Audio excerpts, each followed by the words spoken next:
இந்த வரிகளை மனமுருகி பாடுகையில் சிவனின் பார்வை நிச்சயம் உங்கள் மீது விழும்.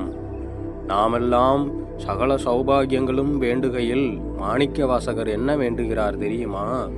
உற்றாரை யான் வேண்டேன், ஊர் வேண்டேன், பேர் வேண்டேன், கற்றாரை யான் வேண்டேன், கற்பனவும் இனியும் அமையும், குற்றாலத்து அமர்ந்து உறையும் கூத்தா, உன் களற்கே கற்று ஆவின் மனம் போல கசித்து உருகி வேண்டு வேனே என்கிறார்.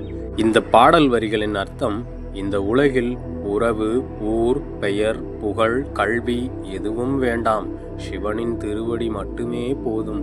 பசுவின் மனம் போல முழுமையாக உருகும் பக்தி மட்டும் வேண்டும் என்கிறார். இந்த பிறப்பு போல எந்த பிறப்பிலும் சிவனடியாராக இருக்க வேண்டும் என்கிறார். இது சாதாரண பாடல் அல்ல, இது சிவனை அடைய நினைக்கும் ஓர் உயிரின் ஆத்மார்த்தமான குரல். இந்த வரிகளை மனம் உடைந்து கண்ணணைந்து பாடினால் அகங்காரம் கரையும், கவலைகள் தளரும், நிச்சயம் சிவன் உங்கள் அருகில் வருவார். ஓம் நமச்சிவாய. மறக்காமல் சப்ஸ்கிரைப் செய்துவிட்டு உங்கள் நண்பர்களுக்கும் பகிர்ந்து சிவனின் அருளை அவர்களையும் பெறச் செய்யுங்கள்.